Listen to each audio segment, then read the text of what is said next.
Olá! Nosso tema de hoje é a inclusão do deficiente auditivo nas escolas de ensino regular. Para trazer luz a esse assunto, eu converso hoje com a professora Luciane Simões Abreu, que é mestre em Educação Especial e Deficiência Auditiva.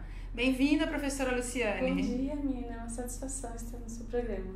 Satisfação é toda minha. Vamos então falar desse assunto tão importante aí, que é a inclusão do deficiente auditivo nas escolas. Como é que está essa inclusão? Ela já é uma realidade ou ainda falta muito? A inclusão do deficiente auditivo é algo que ainda está distante da realidade. Algo que falta bastante coisa a ser feita, falta bastante apoio governamental, incentivo, medidas que de fato propiciem essa inclusão. Nas escolas particulares, essa realidade ainda é um pouco ausente, porque grande parte das crianças com deficiência, seja ela qual for, geralmente ela possui classe social mais baixa. Então é nas classes mais desprivilegiadas que encontramos os alunos com deficiência, sobretudo a deficiência auditiva. E que vão para as escolas públicas. A educação especial, ela começou no Brasil no século XIX. Então nós temos mais ou menos em torno de 60 anos de educação especial no Brasil. E a Lei de Diretrizes e Bases, ela tem 20 anos, porém é uma realidade ainda distante. O problema é só do governo, que não coloca dinheiro aí nessa questão e nem empenho, ou existem outros motivos? Além da questão de apoio, de incentivo governamental, também tem a questão do bullying que a criança deficiente auditiva ela sofre nas escolas de ensino regular. Então, ela se sente desmotivada. Eu tinha a impressão que isso já tinha diminuído muito nas escolas. Diminuiu, sim, porém ainda é real, ainda existe. A criança surda, geralmente, ela fica excluída nas salas, os outros coleguinhas não o procuram para fazer trabalhos em conjunto. Então, geralmente, ela procura ficar mais com o intérprete de Libras na sala, que é algo não muito interessante no que se refere à inclusão. Porque se a gente propõe estar incluso na sala de aula, estar incluso na escola, então tem que ser diminuído, tem que existir trabalhos que minimizem o bullying, minimizem o preconceito com relação a essas crianças. Chega a existir pais que não mandam seus filhos para a escola regular por conta desse medo que sofram bullying, dessa discriminação? Sim, é uma medida protetiva da família, para que a criança não sofra. Então, nós procuramos mandar as crianças mais para as escolas especiais, que é onde ela se sente mais acolhida, com uma identidade maior entre eles mesmos. Então, esse é um fator desmotivador para a criança surda. E é obrigatória a presença de intérprete de Libras na sala de aula, quando existe um aluno surdo? Então, pela Lei de Diretrizes e Bases, o aluno surdo ele adquiriu o direito de ter um intérprete ao seu lado para auxiliá-lo na comunicação, no entendimento do que é falado em todas as disciplinas, português, matemática, história. Então, o intérprete ele vai fazer o auxílio no entendimento daquilo que é falado em língua portuguesa. E caso não exista esse profissional, o professor regente pode utilizar-se de alguns recursos audiovisuais, pode falar de frente com a criança, que vai facilitar bastante na leitura labial, para que ela possa entender o que está sendo falado. Falar pausadamente, utilizar bastante desenhos, atividades audiovisuais, que vai fazer com que o surdo entenda aquilo que está sendo falado, quando a surdez for leve, até 40 decibéis. Então, para esse tipo de aluno, é possível utilizar esse tipo de trabalho. Então, além desses recursos audiovisuais, o professor também pode capacitar-se em língua de sinais, que aí, a partir da capacitação, ele vai poder falar com a criança em Libras e com os demais em língua portuguesa. Então, nenhum aluno vai ficar em prejuízo. E o método de ensino no Brasil que mais utilizado é o bilinguismo, onde o aluno deve aprender inicialmente a Libras, que é a sua língua materna, e posteriormente o português como sua segunda língua. Então, essa perspectiva, ela respeita a identidade surda. E é a partir do respeito da identidade surda que a gente pode haver, de fato, a inclusão.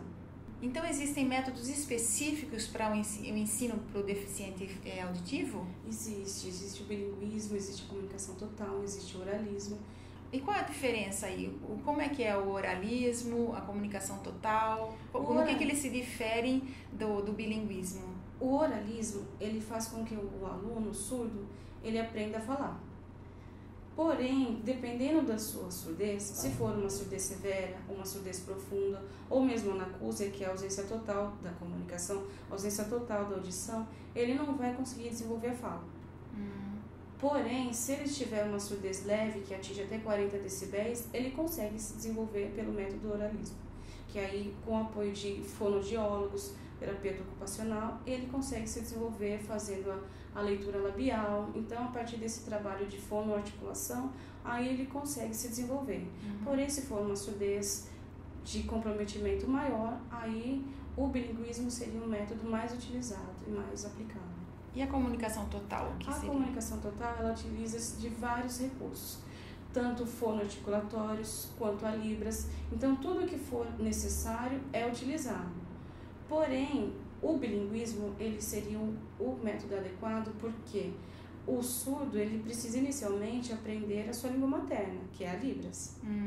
E inicialmente ele parte por português, que é a sua segunda língua, que ele está no Brasil, então o português seria a sua segunda língua.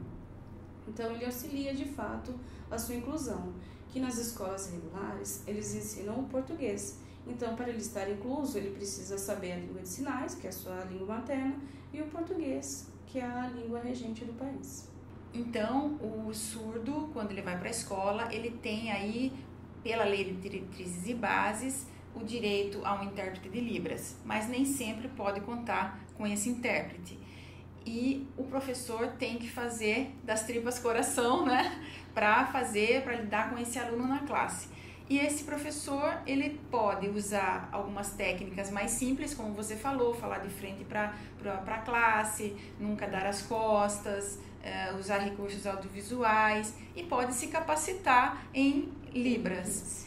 Onde esse professor pode encontrar cursos de aprendizado de Libras?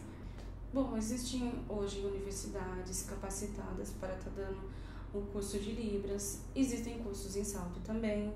Em Salto, nós temos a ASPAS, que é uma instituição de associação de pais e amigos dos surdos, que oferece cursos para as crianças, para os pais, para a família, também para os professores, para capacitar-se na língua de sinais. Existe também a FAUC, que é uma faculdade onde eu ministro aulas também, que tem graduação, pós-graduação em língua de sinais, para poder auxiliar o professor, para poder contribuir com uma formação melhor. E Luciane, quando que você começou a se interessar aí para auxiliar os surdos? De onde veio esse interesse com o deficiente auditivo? Bom, eu sempre sonhei, sempre tive vontade de fazer universidade pública. Então eu passei na Universidade de São Paulo, passei na Unicamp e passei na Unesp. E vi que beleza, hein? Obrigada. Somente na Unesp que teria habilitação em todas as deficiências. Então, eu fui para Marília. E em Marília, com os estágios com as crianças surdas, eu me apaixonei.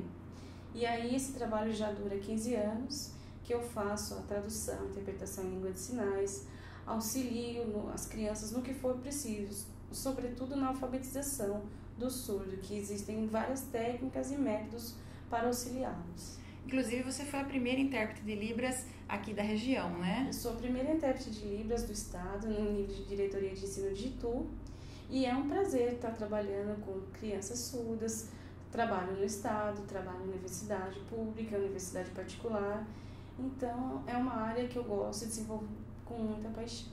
Com muita paixão mesmo, gente, porque vocês vão ver agora um trabalho que a Luciane faz com um coral de alunos surdos e alunos ouvintes. Vamos lá? Vai lá! Eu ouvi palavras das com carinho, de que na vida ninguém é feliz sozinho, e você é alguém que sempre me fez bem, me protegeu e me tirou de todo o perigo, e quando eu precisei você chorou comigo, valeu por você existir, é tão bom te ter aqui. Eu rezo e peço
pouco sobre esse trabalho com o coral?